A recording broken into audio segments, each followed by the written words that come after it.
ভারতের সাথে বন্ধুত্ব করে যদি ক্ষমতায় টিকে থাকা যেত, তাহলে শেখ হাসিনাকে পালিয়ে ভারতে আশ্রয় নিতে হতো না। কাজেই আমি ওই সমস্ত রাজনীতিবিদদের বলে দিতে চাই, এই ওসমান হাদির বাংলাদেশে ভারতের দলালি করে কোন রাজনৈতিক দল ক্ষমতায় যেতেও পারবে না, ক্ষমতায় টিকে থাকতেও পারবে না। যে কোনো আন্তর্জাতিক আইনে ভারত বাংলাদেশের বিরুদ্ধে ইতিমধ্যে যুদ্ধ ঘোষণা করেছে। কারণ হচ্ছে আন্তর্জাতিক আইনে বলে, আপনি যখন আপনার দেশে সন্ত্রাসীদের আশ্রয় দিয়ে তাদের মাধ্যমে অন্য কোন দেশের অভ্যন্তরে বিশৃঙ্খলা এবং সন্ত্রাসী কর্মকাণ্ড করবেন, তার অর্থ হচ্ছে আপনি সেই দেশের বিরুদ্ধে যুদ্ধ ঘোষণা করেছেন। কাজেই আমি সরকারের প্রতি আহ্বান জানাচ্ছি, আপনারা অনতিবিলম্বে জাতিসংঘে ভারতের বিরুদ্ধে নালিশ উত্থাপন করুন যে ভারত বাংলাদেশের বিরুদ্ধে অঘোষিত যুদ্ধ ঘোষণা করেছে, এবং এর বিরুদ্ধে জাতিসংঘের সাধারণ পরিষদ এবং সিকিউরিটি কাউন্সিলে আমাদের অনতিবিলম্বে যেতে হবে।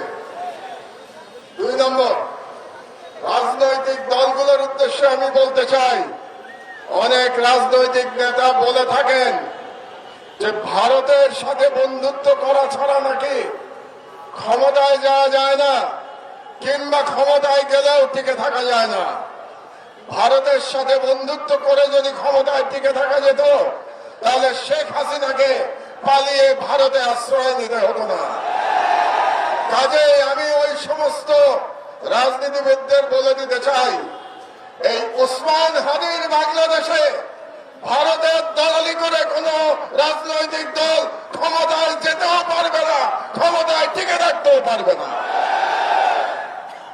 3 নম্বর, আমি ভারত সরকারের প্রতি আহ্বান জানাচ্ছি, আগামী 25শে ডিসেম্বরের মধ্যে আপনারা খুনি মৃত্যুদণ্ডপ্রাপ্ত শেখ হাসিনা এবং আসাদুজ্জামান খান কামাল এবং হাদির হত্যাকারী, হাদির উপরে আততায়ী যারা ছিল, তারা যদি ভারতে আশ্রয় নিয়ে থাকে, তাদেরকে 25শে ডিসেম্বরের মধ্যে আপনারা হস্তান্তর করুন, প্রত্যর্পণ করুন। না হলে আমি হাদির রক্তের কসম দিয়ে বলছি, বাংলাদেশের প্রতিটি ভারতীয় প্রতিষ্ঠানের বিরুদ্ধে আমরা প্রতিরোধ সংগ্রাম শুরু করব। আমি সরকারের প্রতি আহ্বান জানাচ্ছি, 25 তারিখের মধ্যে যদি এই খুনিদের পাঠিয়ে দেওয়া না হয় বাংলাদেশে, তাহলে বাংলাদেশে কর্মরত প্রতিটি ভারতীয়ের ওয়ার্ক পারমিট বাতিল করতে হবে। আর আমি জনগণের উদ্দেশ্যে বলতে চাই, এই অথর্ব স্বরাষ্ট্র মন্ত্রণালয় দিয়ে আমাদের নিরাপত্তা পাওয়া যাবে না। কাজেই তাদের আশা আমাদের ছেড়ে দিতে হবে। কাজেই জনগণের প্রতি আমি আহ্বান জানাচ্ছি, প্রতিটি ওয়ার্ডে আপনারা আইন শৃঙ্খলা কমিটি গঠন করুন। সমস্ত রাজনৈতিক দল মিলে একসাথে কমিটি গঠন করুন।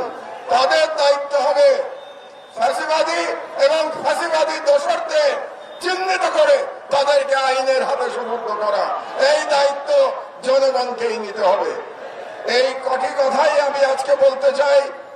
সন্ধ্যা হয়ে গেছে, আমাদের হাদি হয়তো এতক্ষণে সিঙ্গাপুরে পৌঁছে গেছে। আমি মহান আল্লাহ তাআলার কাছে করজোরে মিনতি জানাচ্ছি, ফরিয়াদ করছি, আমাদের হাদিকে আল্লাহ আমাদের মাঝে আপনার ফিরিয়ে দিন এবং হাদির সুস্থতা কামনা করে আমার বক্তব্য শেষ করছি।